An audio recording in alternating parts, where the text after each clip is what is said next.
ಆ ಹಿನ್ನೆಲೆಯಲ್ಲಿ ಗುಪ್ತಚರ ಇಲಾಖೆ ನೀಡಿದಂಥ ಮಾಹಿತಿ ಮೇರೆಗೆ ಅಲರ್ಟ್ ಆಗಲಾಗಿತ್ತು.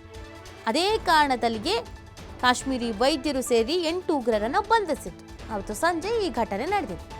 ದೆಹಲಿಯಲ್ಲಿ ಸ್ಫೋಟಗೊಂಡ ಕಾರಿನ ಮೂಲ ಕೆದಕಿದ್ದಾರೆ ಪೊಲೀಸರು. ಪುಲ್ವಾಮಾ ಮೂಲದ ತಾರೀಕಿಗೆ ಸೇರಿದಂಥ I-20 ಕಾರ್ ಇದು. ತಾರೀಕಿಗೆ ಸೇರಿದ HR26CE7674 ನಂಬರ್ನ ಕಾರು ಡೀಲರ್ನಿಂದ I-20 ಕಾರು ಖರೀದಿಸಿದ್ದ ತಾರೀಖ್. ನಕಲಿ ದಾಖಲೆಗಳನ್ನು ನೀಡಿ ಕಾರನ್ನು ಖರೀದಿಸಿದ್ದ ತಾರೀಖ್ ಅನ್ನೋದು ಗೊತ್ತಾಗ್ತಾ ಇದೆ. 6ರಿಂದ 7 ಮಂದಿ ಕೈಗೆ ಈ ಕಾರ್ ಹೋಗಿದೆ. ಸೊ ಇದೀಗ ತಾರೀಖ್ ಎಂಬಾತ ನಕಲಿ ದಾಖಲೆಗಳನ್ನು ನೀಡಿ ಫೇಕ್ ಡಾಕ್ಯುಮೆಂಟ್ ಅನ್ನು ನೀಡಿ ಕಾರನ್ನು ಖರೀದಿಸಿದ್ದಾನೆ ಅನ್ನೋದು ಗೊತ್ತಾಗ್ತಾ ಇದೆ. ಯಾರು ಈ ತಾರೀಖ್? ಈಗೆಲ್ಲಿದ್ದಾನೆ ತಾರೀಖ್? ಆತನ ಹಿನ್ನೆಲೆ ಏನು? ಆತ ಯಾರ ಜೊತೆ ಕಾಂಟ್ಯಾಕ್ಟ್ನಲ್ಲಿದ್ದ? ಯಾವ ಸಂಘಟನೆ ಜೊತೆ ಕೈ ಜೋಡಿಸಿದ್ದ? ಅದು ಕೂಡ ಈಗ ತನಿಖೆಯಲ್ಲಿ ಗೊತ್ತಾಗಬೇಕಾಗತ್ತೆ. ಈತ ಪುಲ್ವಾಮಾ ಮೂಲದವನು ತಾರೀಖ್ ಅನ್ನೋದು ಗೊತ್ತಾಗ್ತಾ ಇದೆ. ಈತ ಈ I-20 ಕಾರನ್ನು ಖರೀದಿಸಿದ್ದ. ಸುಮಾರು 18 ತಿಂಗಳಲ್ಲಿ ಅನೇಕರ ಕೈಗೆ ಈ ಕಾರ್ ಬಂದಿದೆ. ಕೊನೆಯದಾಗಿ ಬಂದಿದ್ದು ತಾರೀಖ್. ಈ ತಾರೀಖ್ ನಕಲಿ ದಾಖಲೆಗಳನ್ನು ನೀಡಿ ಕಾರನ್ನು ಖರೀದಿಸಿದ್ದ ಅನ್ನೋದನ್ನು ಹೇಳ್ತಾ ಇದ್ದಾನೆ. ಈ ಕಾರಿನ ಮಾಲೀಕ ಸಲ್ಮಾನನ್ನು ಈಗಾಗಲೇ ವಶಕ್ಕೆ ಪಡ್ಕೊಳ್ಳಲಾಗಿದೆ.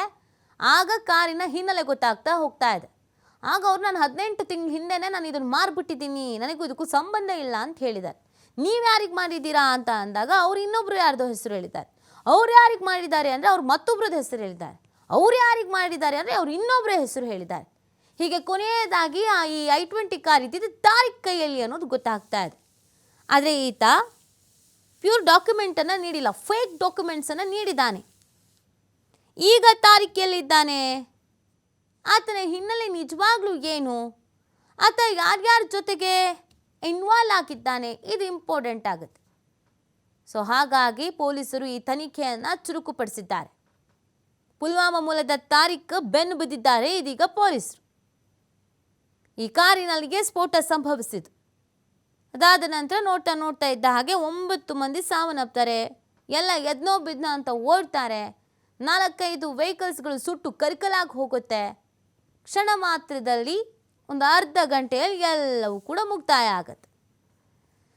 ಹಾಗಾಗಿ ಈ ಕಾರಿನ ಬಗ್ಗೆ, ಕಾರಿನ ಮಾಲೀಕನ ಬಗ್ಗೆ ಎಲ್ಲವೂ ಕೂಡ ಅನುಮಾನ. ಇದೀಗ ಆ ಆ್ಯಂಗಲ್ನಲ್ಲೂ ಕೂಡ ತನಿಖೆಯನ್ನು ನಡೆಸ್ತಾ ಇದ್ದಾರೆ. ನಕಲಿ ದಾಖಲೆಯನ್ನು ನೀಡಿ ಕಾರನ್ನು ಖರೀದಿಸಿದ್ದಾರೆ ಅನ್ನೋದು ಗೊತ್ತಾಗ್ತಾ ಇದೆ.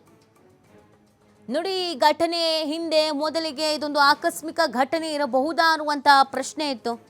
ಆದರೆ ಯಾವಾಗ ತನಿಖೆ ಪ್ರಾರಂಭ ಆಯಿತೋ ಅಥವಾ ಸ್ಥಳಕ್ಕೆ ಅಧಿಕಾರಿಗಳು ಭೇಟಿ ಕೊಟ್ಟರೋ, ಕೆಲವೊಂದಷ್ಟು ವಸ್ತುಗಳು ಸಿಕ್ಕಿದ್ವೋ, CCTV ವಿಜುವಲ್ಸ್ಗಳು ಸಿಕ್ಕಿದ್ವೋ, ಒಂದೊಂದೇ ಅನುಮಾನಗಳು ಬಲವಾಗ್ತಾ ಹೋಗೋದಕ್ಕೆ ಶುರುವಾಯಿತು. ಯಾವ ಮಟ್ಟಿಗೆ ಅಂತ ಹೇಳಿದ್ರೆ, ಇದು ಆಕಸ್ಮಿಕ ಅಲ್ಲ, ಆತ್ಮಾಹುತಿ ಅನ್ನುವಷ್ಟರ ಮಟ್ಟಿಗೆ. ಜೀವಂತ ಗುಂಡು ಬೇರೆ ಪತ್ತೆ ಆಗಿದೆ. ಆ ಕಾರಣಕ್ಕಾಗಿ ಇದೀಗ ತನಿಖೆಯನ್ನು ಚುರುಕುಪಡಿಸಿದ್ದಾರೆ. ಈ ಸ್ಫೋಟದ ಹಿಂದೆ ಸಂಘಟನೆ ಇರಬಹುದಾದ ಶಂಕೆ ಇದೆ.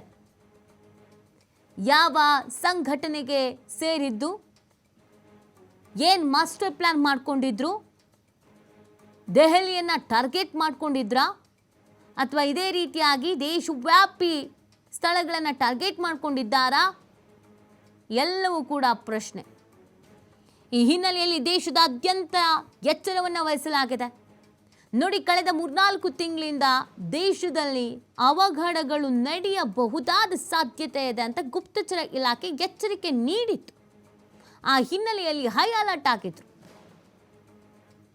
ಯಾವುದೇ ಕಾರಣಕ್ಕೂ ಅಹಿತಕರ ಘಟನೆಗಳು ನಡೆಯಬಾರದು ಅನ್ನುವಂಥ ನಿಟ್ಟಿನಲ್ಲಿ ಎಚ್ಚರಿಕೆ ವಹಿಸಿದ್ರು. ಬ್ಯಾಕ್ ಟು ಬ್ಯಾಕ್ ಏನೆಲ್ಲ ಆದವು ಅನ್ನೋದು ಎಲ್ರಿಗೂ ಗೊತ್ತಿದೆ. ಆಪರೇಷನ್ ಸಿಂಧೂರ ಆದ ನಂತರ ಭಾರತದ ಮೇಲೆ ಹದ್ದಿನ ಕಣ್ಣನ್ನು ಇಟ್ಟಿದ್ದಾರೆ ಅನ್ನೋದು ಗೊತ್ತಿತ್ತು. ಯಾವುದೇ ಕ್ಷಣದಲ್ಲಿ ಮೈ ಮರಿಬಾರದು ಅನ್ನುವಂಥ ಹಿನ್ನೆಲೆಯಲ್ಲಿಯೇ ಕಟ್ಟೆಚ್ಚರವನ್ನು ವಹಿಸಿತು. ಹಾಗಾಗಿ ಎಲ್ಲೆಲ್ಲಿ ಉಗ್ರರು ಇದ್ದಾರೋ, ಉಗ್ರರು ಅಡಗಿದ್ದಾರೋ, ಸ್ಲೀಪರ್ ಸೆಲ್ಗಳು ಇದೆಯೋ ಅದ್ರ ಜಾಡ್ ಹಿಡಿದು ಹೊರಟಿದ್ರು. ಒಂದು ಚಿಕ್ಕ ಸುಳಿವು ಸಿಕ್ಕಿದ್ರು ಅಲ್ಲಿ ಅಟ್ಯಾಕ್ ಮಾಡ್ತಿದ್ರು, ಬಂಧಿಸ್ತಾ ಇದ್ರು. ಅನೇಕ ಕಡೆಯಲ್ಲಿ ಉಗ್ರರು ಬೀಡು ಬಿಟ್ಟಿದ್ದಾರೆ ಅನ್ನೋದ್ರ ಬಗ್ಗೆ ನಿಖರ ಮಾಹಿತಿ ಮೇರೆಗೆ ದಾಳಿ ಮಾಡಿ ಅನೇಕರನ್ನು ವಶಪಡಿಸಿಕೊಂಡಿದ್ದು ಕೂಡ ಇದೆ. ಇವರೆಲ್ಲರೂ ದೇಶದಲ್ಲಿ ಅರಾಜಕತೆ ಸೃಷ್ಟಿ ಮಾಡಬೇಕು ಅಂತಾನೆ ಪ್ಲಾನ್ ಮಾಡ್ಕೊಂಡಿದ್ದಾರೆ ಅಂತ.